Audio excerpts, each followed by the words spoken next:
everyone, this is English Bulk and today we will learn about and today we will read a very short poem of your compulsory English book. The name of the book is Rainbow and the first poem you have, The Noble Nature. Noble nature, अच्छा स्वभाव, अच्छी प्रकृति. And the writer is Ben Jonson. अब इस poem में बहुत छोटी सी poem है और बहुत अच्छी पोएम भी है.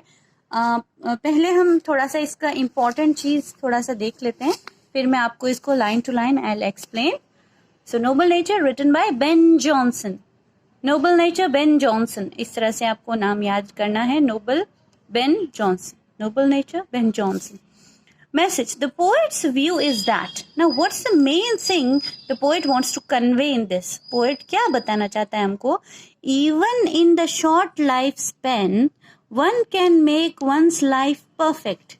छोटी सी लाइफ में भी कोई अपनी लाइफ को परफेक्ट बना सकते हैं. जरूरी नहीं है जैसे हमें हमेशा लोग आशीर्वाद देते हैं कि जीवते रहो या मतलब भाग्य आपका बहुत प्रबल हो, आपकी उम्र बहुत लंबी हो. तो उम्र लंबी होना जरूरी नहीं है, हमारे जो डीड्स हैं वो अच्छे होने चाहिए. So even in a short life span, हम हमारी छोटी जिंदगी में भी one can make one's life perfect, हम अपनी लाइफ को परफेक्ट बना सकते हैं. How? By doing good and noble deeds. तो ये लाइन जो है ये आपकी हर एक आंसर में आ जानी चाहिए और इस लाइन को अच्छे से याद कर लेना. नेक्स्ट, हमारी जो ह्यूमन लाइफ है इसको दो चीजों से कंपेयर किया गया. एक चीज अच्छी, एक चीज बुरी, एक चीज छोटी, एक चीज बड़ी.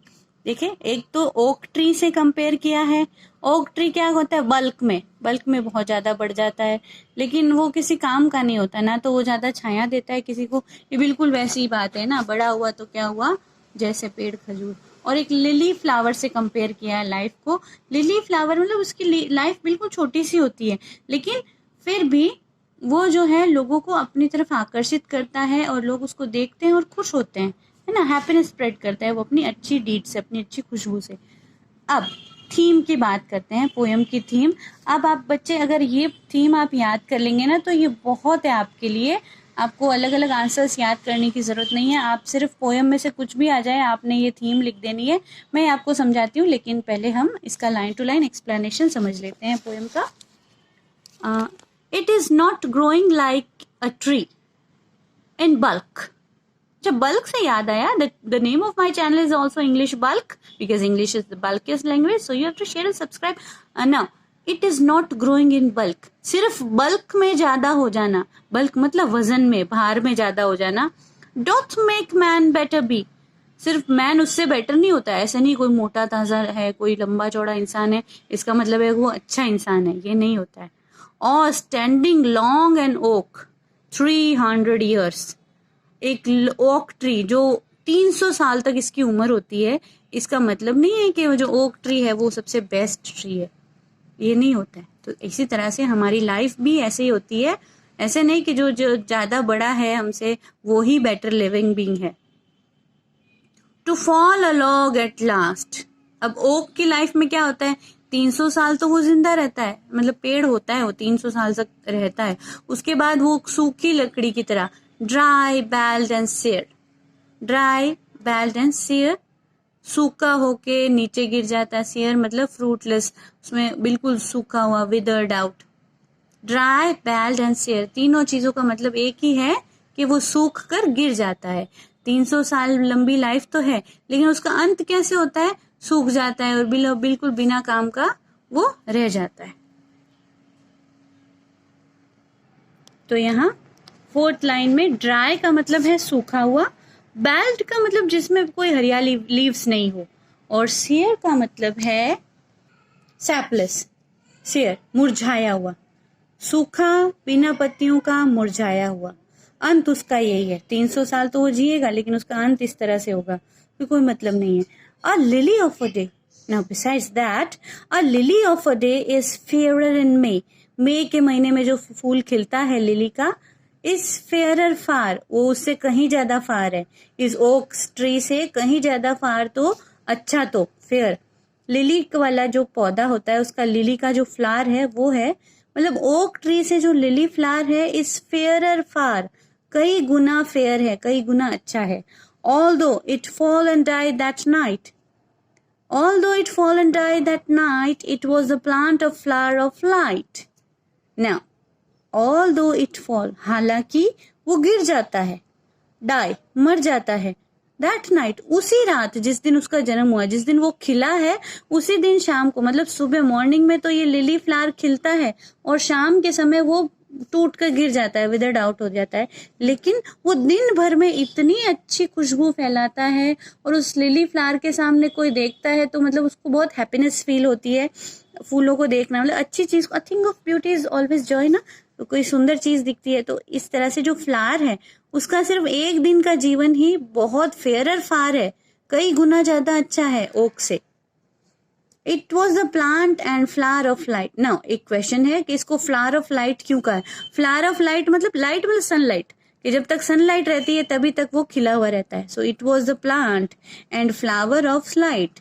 फ्लावर ऑफ लाइट मतलब सिर्फ दिन के अंदर वो फूल खिला रहता है और उस जिस दिन ये खिलता है उसी शाम को ये खत्म हो जाता है, उसी रात को ये डाई दैट नाइट, उसी रात खत्म हो जाता है. लेकिन एक ही दिन के लाइफ में अपनी वो बहुत अच्छी चीजें बिखेर देता है, अच्छी खुशबू बिखेरता है अपनी, मतलब अच्छा दिखता है तो लोगों को भी अच्छा लगता है उसे देखकर. तो बजाय के ये 300 साल लंबा चौड़ा ओक ट्री जो है एक दिन सूख कर गिर जाता है, तो इसको 300 साल तक लोगों ने देखा है, कोई ज्यादा हैप्पीनेस नहीं होती उसे ना. ये जो लास्ट की दो लाइंस हैं इनमें पोयम का मेन चीज आ जाती है कि क्या थीम है. In a small proportion we just beauty C.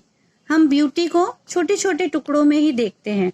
And in short measures life में परफेक्ट बी. और हमारी छोटी सी लाइफ होने के बाद भी अगर हम नोबल डीड्स करें, नोबल नेचर मतलब हमारा नेचर अच्छा है, हमने अच्छे काम किए हैं, खुशियां फैलाई है, लोगों के लिए हेल्प की है सबकी, तो हमारी लाइफ परफेक्ट ऐसे ही है. जरूरी नहीं है कि हम 100 साल जिए, 90 साल जिए. हम अपने छोटी सी लाइफ में भी अगर हमने अच्छे काम किए हैं तो हम हमेशा यादगार रहेंगे. तो ये एक छोटी सी पोयम थी, बेन जॉनसन की पोयम नोबल नेचर. अब मैं इसका अबाउट द पोयम थोड़ा सा देख लेते हैं. Was a versatile and dominating literary personality, known as a playwright, poet, actor, critic. critic मतलब जो लोगों जो चीज़ों में से बताते हैं, कमेंट करते हैं. 17th सेंचुरी में थे ये. He is identified for brilliant classical and realistic comedy. Comedies लिखते थे ये. His memorable comedies are Volpone, the alchemist, the silent woman. ये इनकी लिखी हुई किताबें हैं. ये वैसे एग्जाम में नहीं पूछा जाता है, अब सिर्फ आपको नाम ध्यान रखना है, Ben Jonson. Now the Nobel nature is a short lyric. ना लिरिक क्या होती है? लिरिक एक बस सॉन्ग की तरह पोयम होती है, छोटी सी पोयम होती है जो लायर के साथ गाई जाती है. लायर एक इंस्ट्रूमेंट होता है, म्यूजिकल इंस्ट्रूमेंट, उस लायर के साथ में गाई जाती है तो इसलिए उसका नाम लिरिक पड़ गया.